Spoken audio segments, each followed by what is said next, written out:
Okay. Om Pranaya Namo. Om Pranaya Namo. Yasya Sarva Midam Vashe. Yasya Sarvam Idam Vashe. Yo Bhutah Sarvasyeshvaro. Yo Bhuta Sarvasyeshvaro. Sarvasyeshvaro. Yasmin Sarvam Pratishtitam. Yasmin Yasmin Sarvam Sarvam Pratishtitam. Om Shanti Shanti Shanti. Om Shanti Shanti Shanti.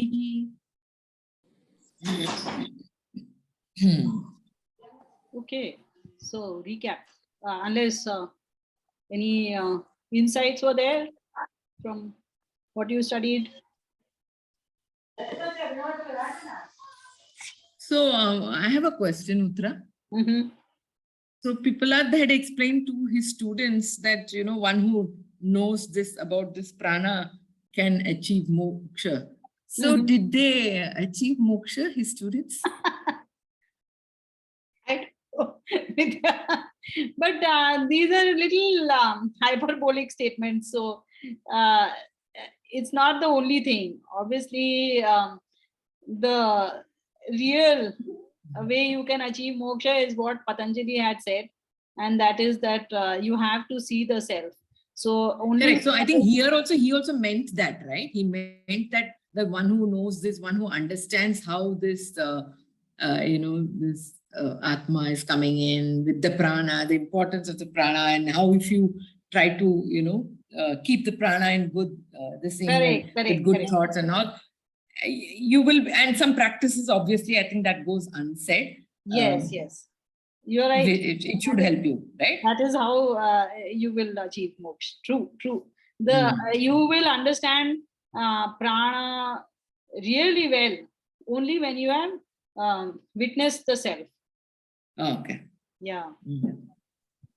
Just on a side note, Vidya, just as a joke though, those who are just attending the class will not attain the moksha. Those who had actually, taken it in and worked on it probably are gotten the moksha. Those who are taking the class are not also attaining moksha.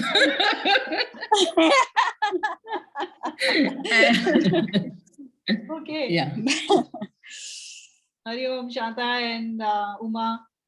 Yeah, hey, Hari Om. Okay, so we are just starting on the recap. So who wants to take up this one? Yat chittas tenasha prana mayati. I can do that. Go ahead. So here now the intellect, which normally we know as buddhi, is coming in as the chitta, but it's to be understood as the chitta. So the prana actually, the udhana prana and all the other 5 dissolved into the prana, and then it took all the indriyas, subtle parts, right? The subtle body, and then all of this folds into the intellect and gets dissolved into it, and then as per the karma of the mind, but here it was written as per the mind determined, but it's actually as per the karma of the mind. All of these will go to the particular loka. Taken by whom? By the udhana prana. Yes, yes. Led by the udhana prana. So how is udhana addressed here in this kandika? As the tejas or the... Yes. Yeah. So tejasa yukta. Tejasa. Yeah. Okay. So then ya evam vidwan pranam veda.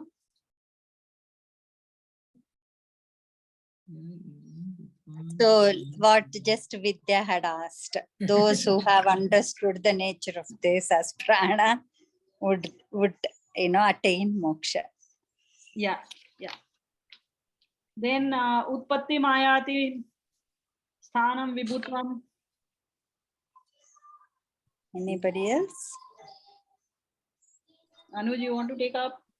Okay, I'll take it up. So here, basically, in this verse, pretty much Pipalada Rishi has summarized his answers to the question of the student. So, in a kind of synopsis way, he's saying the generation or the utpatti ayati, which is the entry. Utpatti, of course, of the prana is being referred to with respect to the creation aspect, like sun is also a manifestation of that, you can say. And then entry into the body, ayatim, that is in karma position, ayati, sthana, that is it's how it stays there with life, providing life, and then vibhutvam, which is like how it spreads itself and rules the life in the body by being in 5 ways.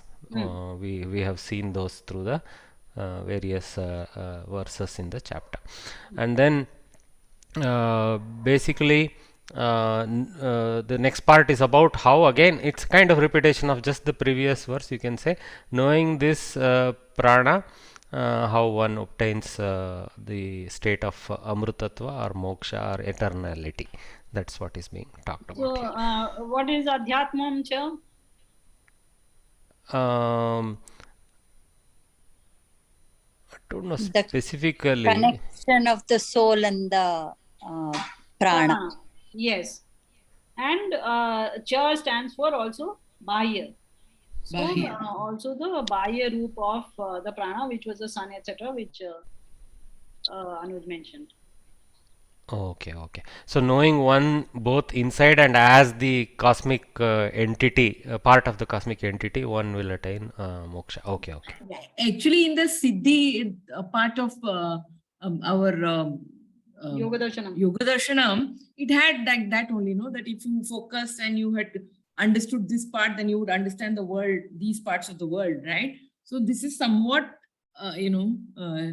pointing out to that only, that it's essentially the same thing. What is there, the samashti and the vyashti thing. Even there, they said that if you have control over your own, angas or pranas or whatever it is, then you'll have a better understanding, or maybe you'll have control over the world also. So that was what the Siddhi part was all about, right? In Yoga Darshanam. Yeah. But don't take it too literally that sun is equal to prana. So that would be a little bit of a mistake if you take it literally. So sun is the root cause for prana. Prana is the life force. So sun is the life force in the sense, in a very indirect way. So it's not directly the life force inside my body, and I can stay without the sun for many years before I really die. So it's not necessary that the sun is not um, absolutely necessary every moment of my life. So obviously, what is necessary every moment of my life is the real life force, and that is prana only. So sun is the nimitta karanam. So that you must be very clear. Don't take it as absolute. Okay. Okay. So now we start on the 4th chapter. This is very interesting and quite okay, relatively easy.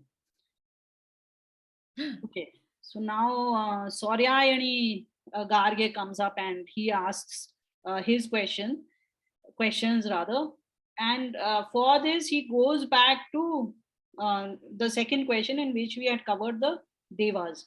Okay, so if you remember the second question, it was asked that what are the devas which exist in this body and which sustain life.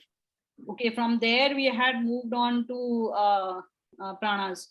So the devas had been the 5 elements and the 10 jnanendriyas. Okay, and out of those, then prana was seen as superior to all of them and absolutely essential and sustaining them in turn, those devas.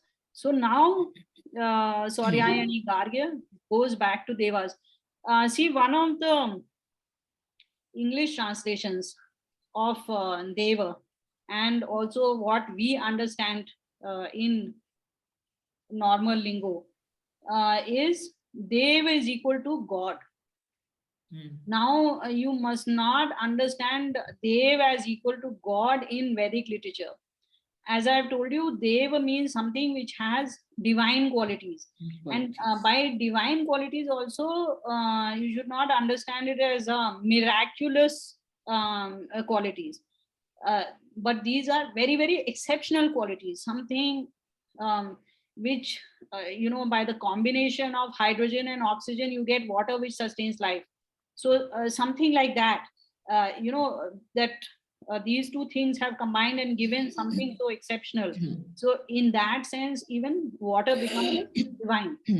So that is how you must understand Deva. Please don't understand it as God. Even in Radha Krishna's book, everywhere it is translated as God. That is not right. It is not something to be prayed to, and you can sing paeans about it, just as we did for prana, and even our Shanti part seems to say it. But that is to say that you have to enhance your prana, you have to take care of your prana, etc., and to understand its importance relative to other things which make up your body. Okay, not as some personified thing to which you give flowers and do things like that. So Okay. again, coming from the Dyu Dhatu only, and do we conclude as the one which enlivens us or gives that life? No, not necessarily that it is enlivening. Anything which has exceptional qualities is seen as Deva. Typically, in this particular text, we are seeing certain context. Otherwise, if you encounter Dev in Vedic literature, it will typically refer to natural forces. Correct. Okay. अथ हैनं सौर्यायणी गार्ग्यः अतहेनं सौर्यायणी गार्ग्यः पप्रच्छ भगवन् एतस्मिन् पुरुषे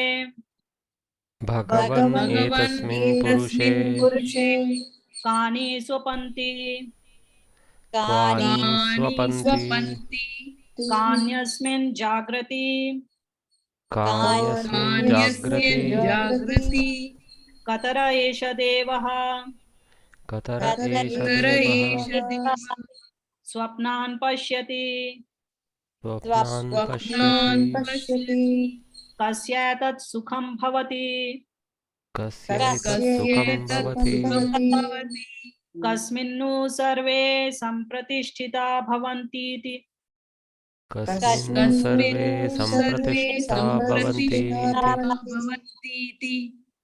Sorry, that last was a bit long.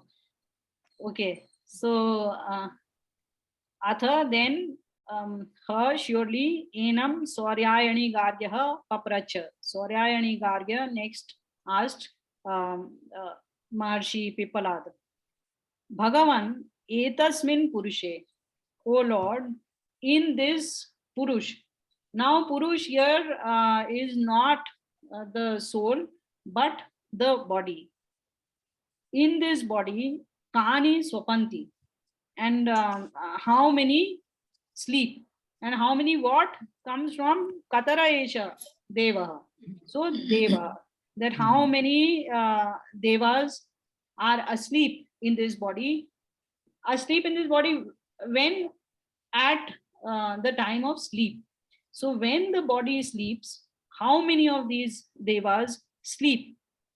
Kani asmin jagrati, and how many of them stay awake? Kataraha esha devaha swapnan pashyati. Out of these, which deva sees dreams? Kasya etat sukham bhavati, and who enjoys the pleasure of sleep? Kasmin nu sarve sampratishtita bhavanti, and in whom all these devas are well situated. Okay, So from the when we look at Swapanti and Swapnan Pashyati, so then we come to know what is the context of this question, because it is not directly given. So till now we had been looking at the waking state. Now we are looking at the sleeping state. So that is why the question comes up that you had mentioned that there are all these devas. So how many of them continue to stay awake? How many go to sleep? And in the process of dreaming, how many of them are involved? Okay. And then what is the support for all of these devas which are there at the time of sleep?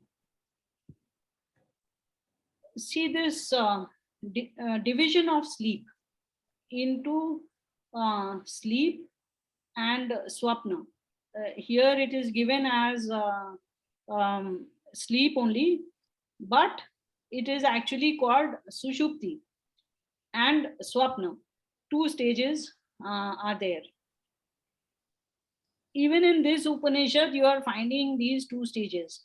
You will be surprised to know that modern science has found this division in 1953, when REM sleep was discovered, and then it was discovered that that is the time that the person sees dreams. Has deep sleep.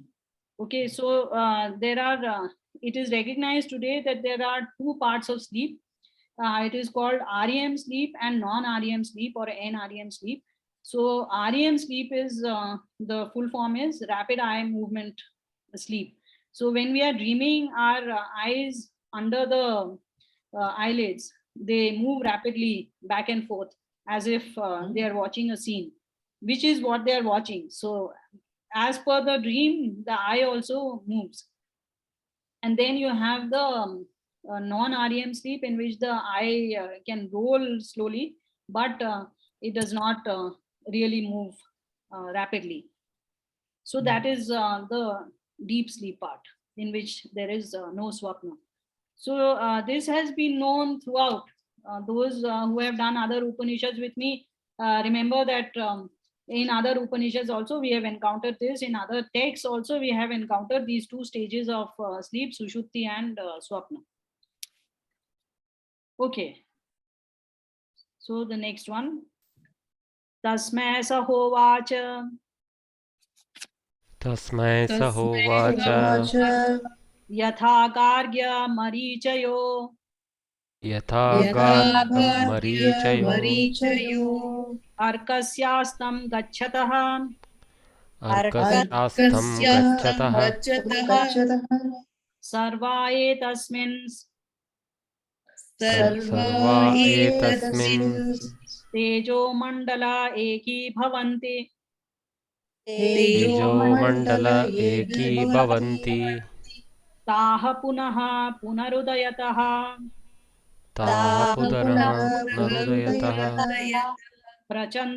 pracharantyevam pracharantyevam havetat sarvam havetat sarvam pare deve manasyeki bhavati pare deve manasyeki bhavati tena tarhyesha purusho tena tarhyesho purusho na shrunoti na shrunoti na pashyati na pashyati na jigrati na jigrati na rasayate na rasyate na sprushate na sprushate na bhivadate na vibhadate na datte na datte na datte na nandayate na nandayate na visrajate na visrajate niyayate niyayate swapiti tyachakshate. swapiti Tasmai sa hovaj. To him, Maharishi Pipalar said. Yatha O Gargya, O Soryayani Gargya, Yatha Marichayaha, Arkasya Astam Gacchataha. Just like the rays of the sun as it is setting, they sarvaha etasmin tejo mandale eki bhavanti. In this teja mandal, in this lighted up orb of the sun, they become one with that orb. So the sunlight is gathered up as if in this setting sun, all the rays come back into the orb, and taha punaha punaha udayataha pracharanti. And when the sun rises again the next day, then over and over again they come out of it. Just like the sun rises again and again, so also they also do this process of expanding and contracting into the orb of the sun every day. Just like that, evam ave tat sarvam pare deve manasi eki bhavati. Te means what? The devas.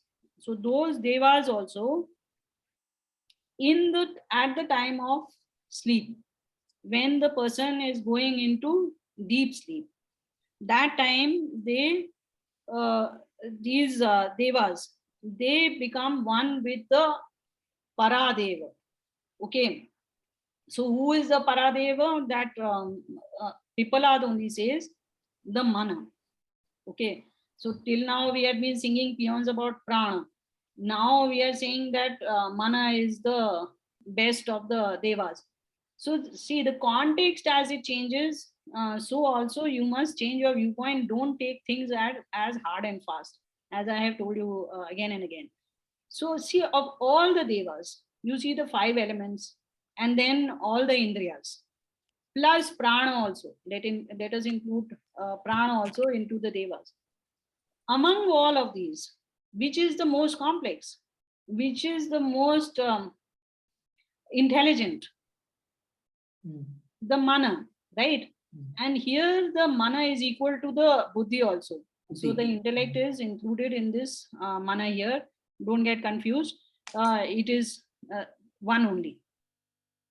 So all these indriyas, they go and become one with the mana. They become vilina. They dissolve into the mana at the time of sleep. Because of that, at that time, this Purusha, that is this being, it does not hear, it does not see, it does not smell, it does not taste, it doesn't touch, it doesn't speak, it doesn't grasp, it doesn't enjoy sexual pleasures, it doesn't defecate or produce feces, it does not walk, move on its legs, and it is said that this person is sleeping. Swapati iti achakshate. It is said that this person is sleeping.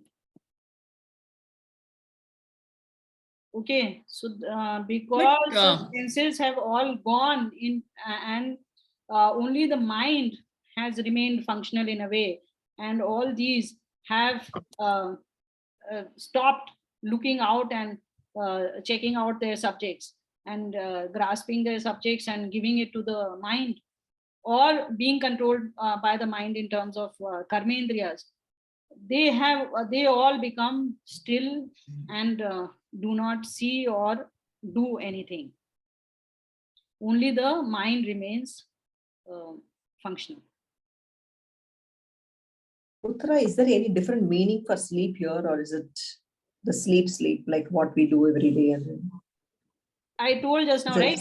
Sleep is divided into 2 parts, Sushupti and Swapna.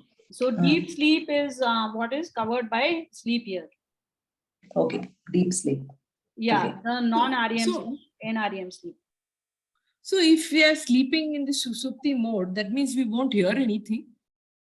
So there is a very minimal level of awareness which stays, and that is based, that is for your survival. So if there is a bomb blast in your vicinity, or if somebody shakes you very hard, as you know, if you are in the REM sleep, in the light part of the sleep, if somebody touches you also a little bit, then you will wake up. And then there is a deep sleep in which you have to be really shaken up before you do wake up. So somebody might even have to put water on your face. Even in this NREM sleep, I will show you some charts just now. There are different levels of deepness of that sleep. So the distinguishing feature between the two types of sleep, Sushupti and Swapna, is mainly that of seeing the dream or not. It is not actually the depth of the sleep. Even in the REM sleep, in the dreaming sleep, you can be actually watching the dream very hard, and it is difficult for a person or something to wake you up. So both have a depth factor which varies over a period of time, but the distinguishing feature between these two is sleep and dream, non-dreaming and dreaming, I should say. So, I mean, I don't remember most of my dreams, So, yeah. So does that mean I'm not dreaming? No, everybody dreams, and you see about 10 to 12 dreams every day in the night. But most people don't remember their dreams. It's said that only 1 out of 3% remembers, and it's also dependent on personality. It seems if you are more introverted, then you tend to look back and remember your dream. So actually, your morning dream REM period is the longest, and that dream is also the most vivid. And so if just like before you open your eyes, you try to recollect, If you you will have, then you remember something. And so if you try to grasp it, you will quickly, you can maybe get a little bit left over. But otherwise, it just starts fading out. Okay. Actually, sometimes I also feel there is a thread running in the Sushupti mode, where you tend to see some connected dreams over several sleep sessions, which is weird. That is not Sushupti mode, but Swapna mode. So, Swapna mode, sorry, yeah. Yeah. So see, if Swapna is basically taking the things which hit you emotionally.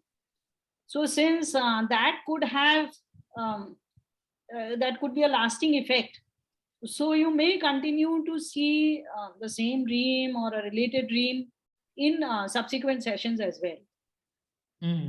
Yeah. Yeah. Okay. So shall we go to the next one? Yeah. Pranatmaya. Pranatmaya. एवैतस्मिन् पुरे जागृति एवैतस्मिन् पुरे जागृति गार्हपत्यो हवा गार्हपत्यो हवा एषोपानो ईशोपानो व्यानो अन्वाहार्यपचनो व्यानोऽन्वाहार्यपचनो यद्गार्हपत्यात् प्रणीयते यद्गार्हपत्यात् प्रणीयते प्रणयनादाहवनीयः प्रणयनादावहनीयः प्राणः. So now, because the question has been about Purusha. So Purusha, I have told you, is the word is derived from Pura and she Shayani. Yes, Anuj, you had a question? No. Okay, so no, not me. So the one who sleeps in as if it is sleeping in a city, that is called Purusha, and that is why typically it means the soul. because it is the soul which is lying in this body, which is like a city. Now here, Purusha, the Pura, is compared to a home. Okay, so this in this home, which is your body, there are in the Vedic times there used to be 3 fires which were burnt. So there were no matchsticks, and the way you produced fire was you had this lower arani, it was called, a piece of wood in which there was a depression, and then you had one stick which was another the second arani. So you placed this stick in that hole, and then you moved it, typically with a string, or you could also rub 2 pieces of wood together, and there were known wood types in which you could generate fire. So once you rub these pieces of wood together, they would produce sparks, and you would take a piece of hay and pick up the fire and put it to the place where you wanted the fire to be lit. So that was always a slightly time consuming process. So because of that, there was one place in the home where one fire was kept continuously lit. Okay, that was called Garhapatya Agni. Okay, I think it used to be kept in the kitchen, but I'm not very sure about that. So the Garhapatya Agni was ran 24/7, 365. It was always lit in a griha. And then you took from that Agni, you took on whatever mode you used, say a piece of straw, and you would take it to light other fires which you needed. So one of the fires which you needed was the one in the kitchen where you cooked your food. So that was called Anvaharya Pachanaha Agni. Okay, so Pachanaha means cooking. So this fire was also called Dakshinagni, by the way. So it was probably kept on the south side of the kitchen. That south side of the kitchen was used for the cooking purpose. So in that place, you had a chula in which you lit the Anvaharya Pachana Agni. Then you had Ahavaniya Agni, which was used for performing homas, Agnihotra. So as you know, in Vedic times, you had to, particularly the grahastha, the one who was a householder, had to perform 2 yajnas every day. That was one at dawn and one at dusk. That was mandatory. So this was performed in what was called as the Ahavaniya Agni. So that also was picked up from the Garhapatya Agni and brought to the place where you had the Yajna Kunda. Okay, so now the pranas, the 3 main pranas are being compared to these 3 Agnis. So Pipala says that in this, he starts by answering the first question. Okay, in the last Kandika, he has given us an idea of what is the sleeping state of a being. Now he starts answering the questions of Sauryayani Garya. So now he says that in this Pura, in this body, the things, the devas which stay awake are the prana fires. Okay, this is called Rupa Kalankar, where you say prana is fire only. Okay, you don't say prana like fires. Okay, don't make a simile out of it, but you say prana itself is fire. So because prana is another form of energy only, so that is why it has been equated to Agni, which is also energy. So he says that it is the fires of prana only which are awake in this body when we go to sleep. See, he has said eva. Eva means only. But again, you should take it with a pinch of salt, because in the previous one we just saw that the mana was also awake. not awake. I wouldn't say awake as in, the mind is fully awake, but it is also functioning. Okay. So similarly, pranas are also functioning, and that is how they are awake. So there is no sleeping and waking of pranas. It is that they are functioning or non-functioning. Okay. So these are metaphors which help you to remember, they're nice metaphors which explain things to you, and they will stick in your head also if you remember it this way. So he I have says a that, question. yeah. So this mana functioning is basically only like an involuntary thing, or is that the distinction that they're trying to make over here, that it's not the? So you hold your question. Your question shall be answered. Okay. Okay.